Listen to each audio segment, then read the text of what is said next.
छांदोग्य उपनिषद से ब्रह्मज्ञानी महात्मा रघु की चर्चा शुरू की थी। राजा जामश्रुति बहुत दयालु कृपालु राजा हैं, बहुत परोपकारी राजा हैं। अपने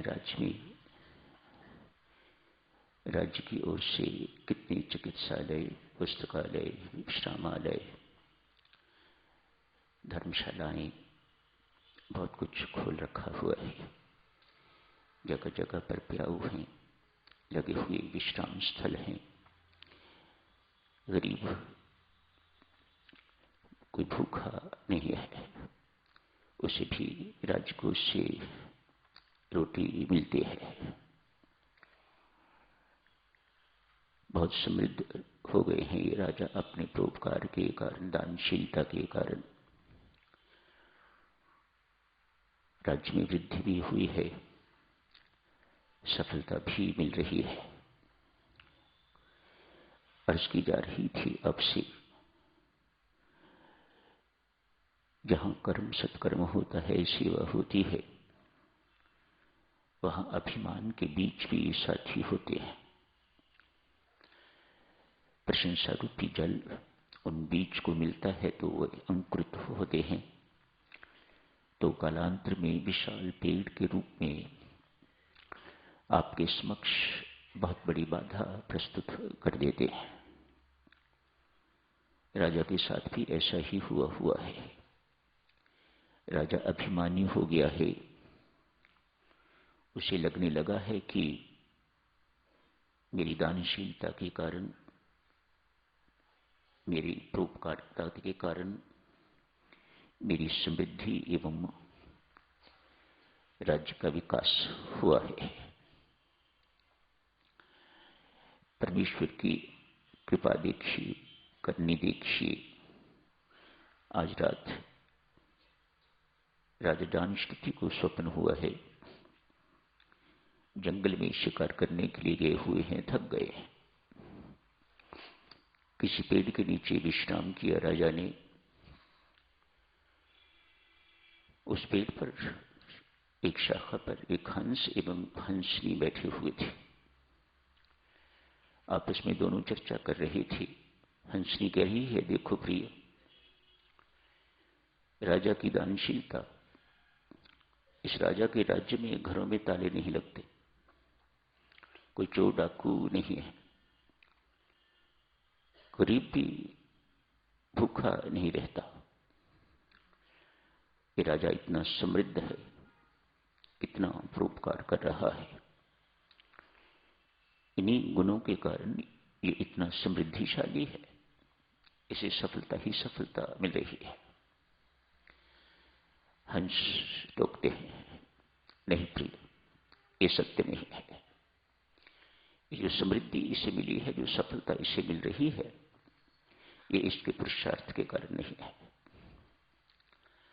इसके राज्य में एक ब्रह्मज्ञानी महात्मा रहते हैं, महात्मा रघु। उसकी तपस्या, उसके त्याग, उसके गुणों के कारण है। कहां वे महात्मा, समृद्धि किसको मिल रही है, किसके कारण मिल रही है, तनिक मेल जोड़िएगा। ये पुरुषार्थ से नहीं, ये अपनी करनी से नहीं, राजा के अपने गुणों से नहीं। एक हंस बोल रहे हैं, एक पंछी बोल रहे हैं। ये इसकी समृद्धि, राज्य का विस्तार इत्यादि, ये सब कुछ उस महात्मा की तपस्या के कारण है, उसके त्याग के कारण है, उसके सदाचारी जीवन के कारण है, उसके आदर्श जीवन के कारण है। उससे जो तरंगें निकलती हैं बाहर, उसके कारण इस राजा को समृद्धि मिली हुई है। सारी प्रजा भी, देवियों सज्जनों, बहुत परेशान है इस बात के लिए। वे राजा जो सबको सुख सुविधा प्रदान करने वाला है, शांति प्रदान करने वाला है, खुद अशांत है। अभिमानी शांत तो नहीं हो सकता। भीतर ही भीतर उसे कहीं ना कहीं ये अभाव कुरेदता रहता है, ये दुर्गुण उसे कुरेदता रहता है। अभिमान कोई अच्छी बात तो नहीं, किसी भी मात्रा में है, किसी भी प्रकार का हो जाता है। मैं उत्कृष्ट हूं, किसी से सुपीरियर हूं, इतना पर्याप्त है। वह आपको दुखी रखने के लिए, अशांत रखने के लिए पर्याप्त है। ये अभिमान का गुण है। वह कभी आपको शांति नहीं देगा, कहीं ना कहीं आपको चोट मारता रहेगा, जो आपकी अशांति का कारण बने और आपका अभिमान जो है वह शिथिल को दबा रहे। कोई ना कोई काम आप पर रोक के रखेगा ताकि आपकी अकल जो है वह ठीक रहे, आप अपने आप को 30 मार खा न समझो। हंस समझाता है हंस को।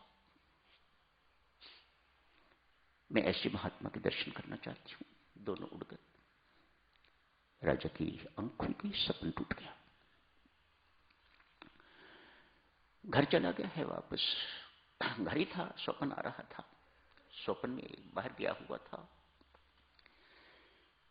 कामकाज में मन नहीं लग रहा, लेकिन मन में सोचा स्वप्न तो झूठे ही होते हैं, क्या है इनमें, कुछ नहीं रखा। जबरदस्ती अपना मन राजकाज में लगा रहा है, लेकिन लग नहीं रहा। ऐसे महात्मा के दर्शन करने चाहिए, जिसके कारण मेरी समृद्धि, मेरी सफलता, मैं तो यही सोचता था कि मेरे कारण ये सब कुछ, मेरा पुरुषार्थ है, मेरा ये गुण, दानशीलता इत्यादि के गुणों के कारण मेरी समृद्धि है। पर ये पंछी, वह भी हंस कह के गया है कि नहीं, उस राजा के, उस महात्मा के कारण, उस ब्रह्मज्ञानी महात्मा के कारण ऐसे महात्मा के दर्शन करने चाहिए। दरबार में पहुंच के खोज शुरू हुई। मेरे राज्य में इस नाम का महात्मा है कोई? सबने कहा नहीं महाराज, इस नाम का कोई महात्मा यह नहीं है। खोजो। 3 दिन के अंदर अंदर मुझे उसका पूरा पता चाहिए। मंत्री महोदय ने सेवकों को भेजा, जाओ ढूंढो। खोज करने के बाद ये पता लगा कोई महात्मा तो नहीं है, रखो एक बैलगाड़ी चलाने वाला गाड़ीवान है। नाम तो ठीक है, लेकिन वह कहता है मैं महात्मा नहीं। बैलगाड़ी हाँकने वाला व्यक्ति इस नाम का है, लेकिन वह कहता है मैं महात्मा नहीं हूं। जाओ। राजा को यह हुआ कि हंस की ये बात तो सच्ची निकली, इस नाम का कोई व्यक्ति तो है। अब देखना यह है कि अब बैलगाड़ी चलाने वाला गाड़ीवान महात्मा भी हो सकता है कि सिर्फ गाड़ीवान ही है। मंत्री को कहा खोज जारी रखी जाए। मंत्री ने सेवकों को भेजा, जाओ फिर खोज करो। कहा महाराज, इससे अधिक और सूचना उपलब्ध नहीं है। यही सूचना है, वह गाड़ीवान है, बैलगाड़ी चलाता है, उसका नाम रत्व है और वह कहता है मैं महात्मा नहीं हूं। ठीक है। सेवकों को हुक्म दिया। मन में उथल पुथल तो मची हुई है। सेवकों को हुक्म दिया, जाओ उस गाड़ीवान रत्व को कहो राजा ने बुलाया है, उसे यहां लेके आओ। ध्यान रखना, राजकीय सम्मान से लेके आना, अपनी जान में लेके आना, कोई बदतमीजी न करना। मन में कहीं ना कहीं हो रहा है कि कहीं ये महात्मा निकला तो अति सामान्य व्यक्ति, कहीं ये लोग उसे सामान्य बैलगाड़ीवान न समझ के तो उसका कहीं अपमानित शब्द उसके लिए प्रयोग न करे, बदतमीजी न करना। राजा ने स्वयं उन सेवकों को कहा। कुछ सेवक चले गए। महात्मा रत्व उसे बैलगाड़ी के नीचे सो रहे। जगाया, क्या बात है? महात्मा ने पूछा। कहा राजा साहब बहुत प्रसन्न है आप पर, आपको बुलाया है राज दरबार में। क्या काम है मेरे से? मैं गाड़ी चलाने वाला हूं। क्या कोई गाड़ी का काम है, कोई बैलगाड़ी का काम है? नहीं। फिर मुझे राजा से कोई काम नहीं। यदि मेरी बैलगाड़ी से कोई काम नहीं तो फिर मुझे राजा से कुछ नहीं लेना देना, मुझे कोई काम नहीं से।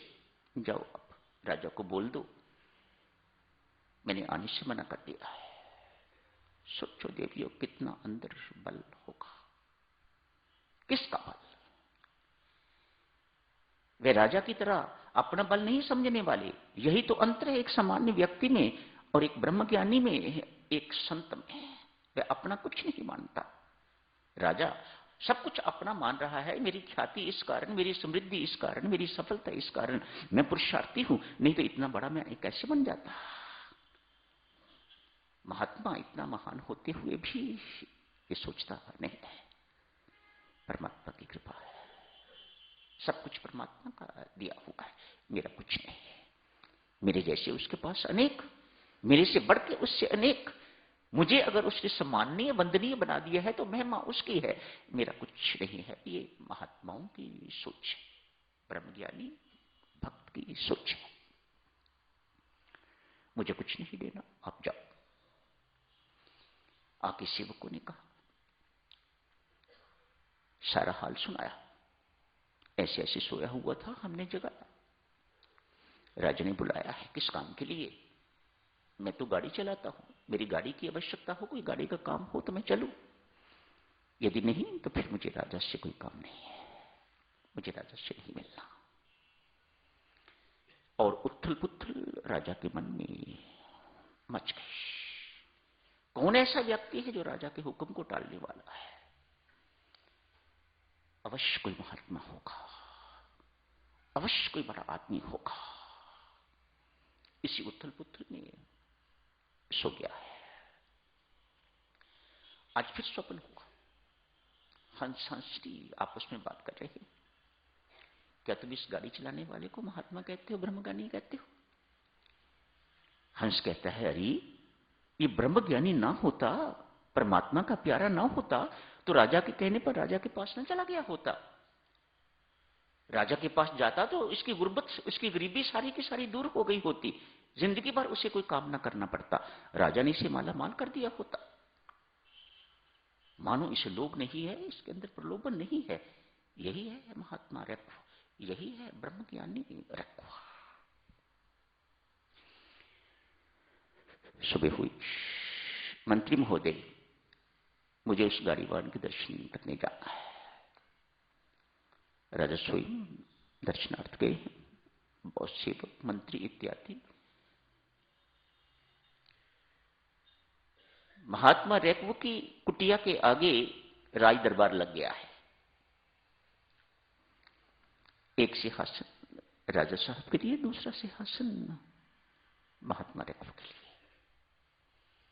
एक और बहुत से सामान इत्यादि रख दिया है, जो भेंट उन्हें देनी है वे रख दी है। हीरे जवाहरात मोती इत्यादि इत्यादि, पैसे इत्यादि, नकदी नोट इत्यादि इत्यादि। मिलन हुआ। मैं राजा जानशीती हूं। हाँ राजा, ये सारी की सारी आपके लिए, मेहरबानी करके इन्हें स्वीकार कीजिए और मुझे उपदेश दीजिए। महात्मा कहते हैं, राजन इन सबको तो मुझे देखने की जरूरत नहीं, मेरे किसी काम के नहीं। ये हीरे जवाहरात तो राजाओं के पास होते हैं, मैं तो बहुत गरीब आदमी हूं, मेरा इनसे कोई सरोकार नहीं। ये सब आप उठा के ले जाइएगा, प्रजापालन कीजिएगा। आप प्रजापालक हो, इन्हें ले जाओ, प्रजापालन करो, जगह जगह पर इन्हें इस्तेमाल करो। रही राजन उपदेश की बात, आपने देखा जिस वक्त आप आए थे, मैं उस वक्त अपने बैलों को चारा डाल रहा था, गाड़ी तैयार कर रहा था। मुझे किसी काम के लिए, किसी ग्राहक के काम के लिए जाना है, जल्दी में। उपदेश इस वक्त नहीं, लौटा दिया। राजा मुंह लटका के वापस। शरीर में और हलचल, मन में और हलचल, बुद्धि में और हलचल राजा साहब के लिए मच गई। कल करेंगे साधु चुनाव आगे की चर्चा, आज यही समाप्त करने की इजाजत दें। धन्यवाद।